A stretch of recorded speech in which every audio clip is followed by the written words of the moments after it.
وزیر خارجہ حسین امیر عبداللہیان نے کہا ہے کہ اسلامی جمہوریہ ایران کے پاس جائز دفاع کے حق کے تحت صہیونی حکومت کو سزا دینے اور اس پر جوابی حملہ کرنے کے سوا کوئی چارہ نہیں تھا۔ ایران کے وزیر خارجہ حسین امیر عبداللہیان نے یورپی یونین کے شعبہ خارجہ پالیسی اور سیکورٹی امور کے سربراہ جوزف بورل سے ٹیلی فونی گفتگو پر صہیونی حکومت کی جارحیتوں کے جواب میں اسلامی جمہوریہ ایران کے فوجی آپریشن کے سلسلے میں کہا کہ دمشق میں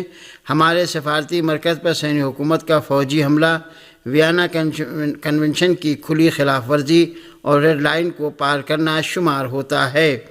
انہوں نے مزید کہا کہ اس اقدام کی مذمت کرنے میں اقوام متحدہ اور سلامتی کونسل کی جانب سے ایک بیان بھی جاری نہ کرنے کے بعد اسلامی جمہوریہ ایران کے پاس اپنے جائز دفاع کے تحت صہیونی حکومت کو سزا دینے کے سوا کوئی راستہ نہیں تھا۔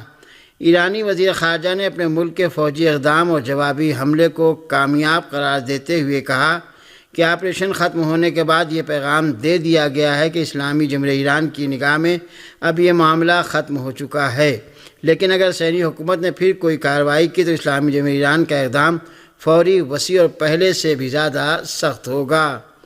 یورپی یونین کے شعبہ خارجہ پالیسی اور سیکورٹی امور کے سربراہ جوزف بورل نے اس بات کا ذکر کرتے ہوئے کہ ایران کا فوجی جواب غیر متوقع نہیں تھا، انہوں نے کہا کہ اسلامی جمہوریہ ایران کی نگاہ میں آپریشن اور معاملہ ختم ہو چکا ہے، یہ خوشی کا باعث ہے۔ جوزف بورل نے کہا کہ یورپی یونین کی نظر میں دمشق میں ایران کے قونصلر سیکشن پر حملہ ویانا کنونشن کی خلاف ورزی کی بنا پر قابل مذمت ہے۔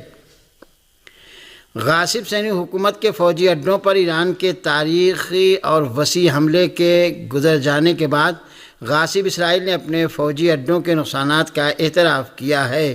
دوسری جانب ایک امریکی فوجی عہدیدار نے کہا ہے کہ اسرائیلی فوجی اڈوں پر ایران کے متعدد میزائل لگے ہیں جن سے اسرائیلی فوجی تنصیبات کو خاصا نقصان پہنچا ہے۔ غاصب صہیونی حکومت نے نیواتیم فوجی اڈے پر ایرانی میزائل حملے کا اعتراف کرتے ہوئے کہا ہے کہ اس فوجی اڈے اور یہاں کھڑے طیاروں کو نقصان پہنچا ہے۔ اس کے علاوہ اسرائیل نے ایک اور ایئر بیس پر ایرانی میزائل حملے کی تصدیق کی ہے۔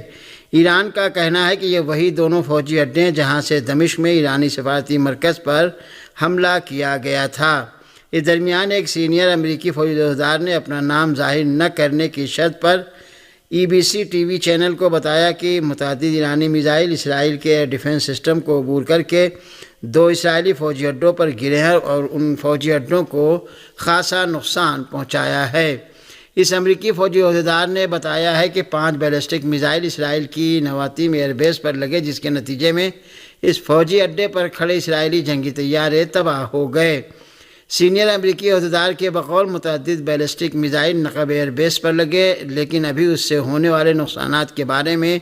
کوئی رپورٹ سامنے نہیں آئی ہے۔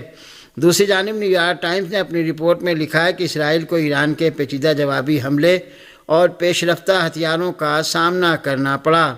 نیو یارک ٹائمز نے لکھا ہے کہ دمشق میں ایرانی سفارتی مرکز پر صہیونی حکومت کی جارحیت کے جواب میں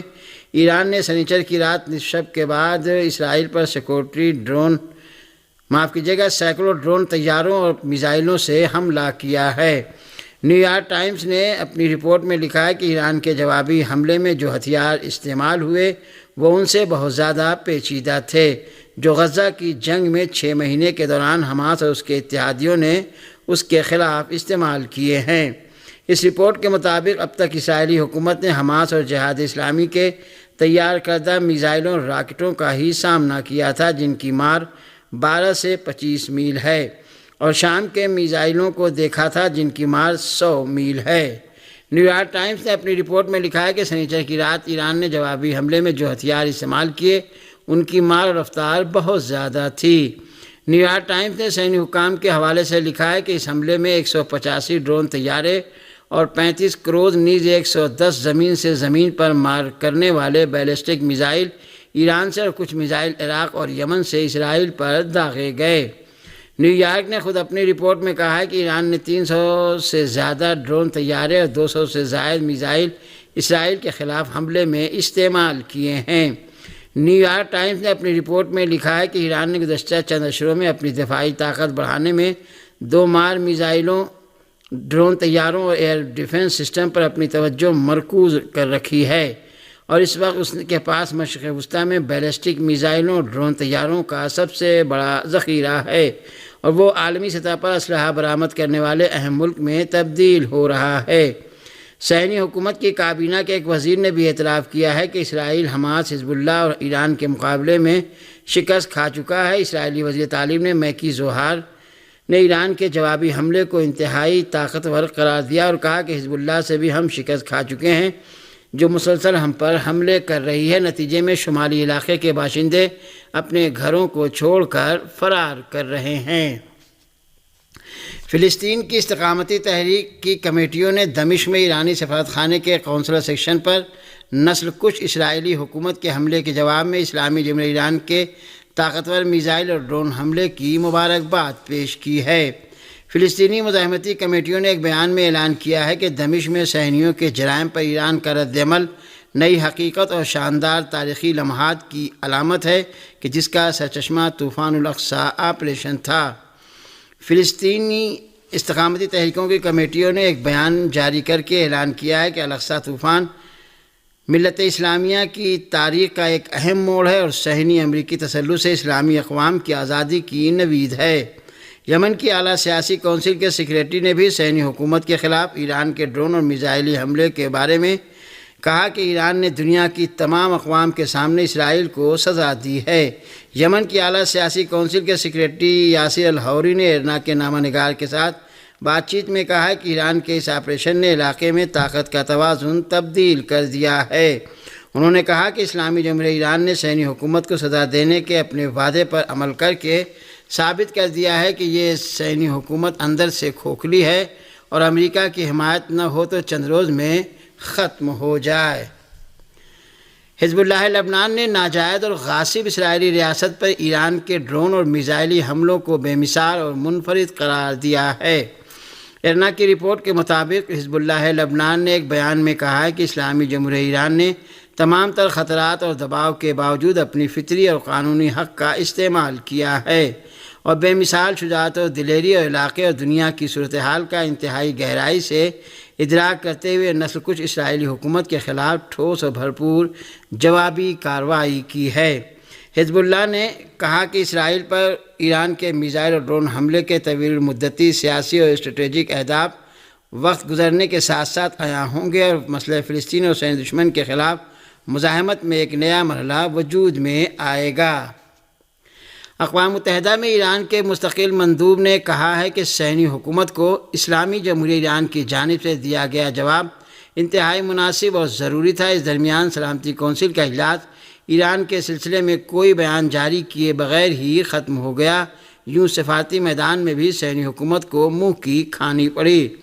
اقوام متحدہ کی سلامتی کونسل میں مغربی ایشیا کی صورتحال کے بارے میں منعقدہ اجلاس میں ایران کے نمائندے نے سلامتی کونسل کے ان اراکین کا شکریہ ادا کیا کہ جنہوں نے شام میں اسلامی جمہوریہ ایران کے سفارتی مرکز پر صہیونی حکومت کے حملے کی مذمت کی تھی اور جارح اسرائیل کے اس وحشیانہ حملے کے خلاف ایران کے جوابی حملے کو قانونی اور جائز قرار دیا تھا۔ انہوں نے کہا کہ ایران نے جوابی کارروائی میں صرف فوجی اہداف کو ٹھیک نشانہ بنایا تاکہ کشیدگی میں اضافے کے امکان کو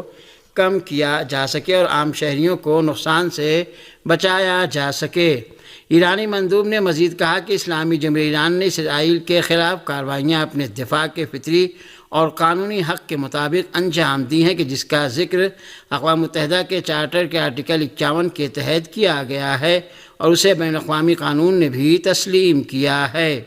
ایروانی نے کہا کہ امریکہ، برطانیہ اور فرانس سمیت سلامتی کونسل کے ارکان نے ایک بار پھر حقیقت سے آنکھیں چرائی ہیں۔ انہوں نے موجودہ صورتحال کی بنیادی وجوہات کو نظر انداز کیا ہے۔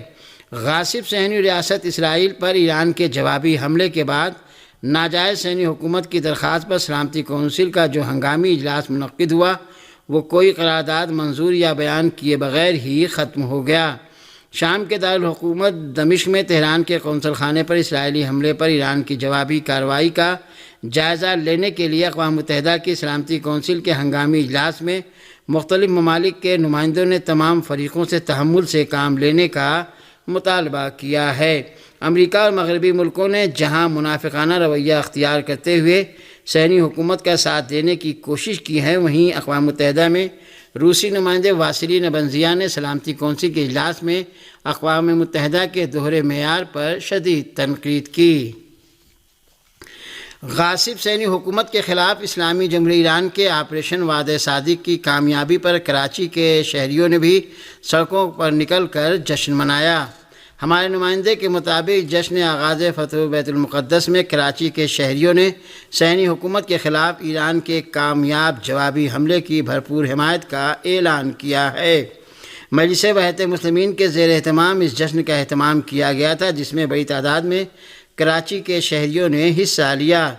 جشن میں شریک کراچی کے شہری آپریشن وعدہ صادق کی کامیابی پر جشن منا رہے تھے اور امریکہ مرد آباد اور اسرائیل مرد آباد کے نعرے بلند کر رہے تھے۔ اور سامعین، اسی کے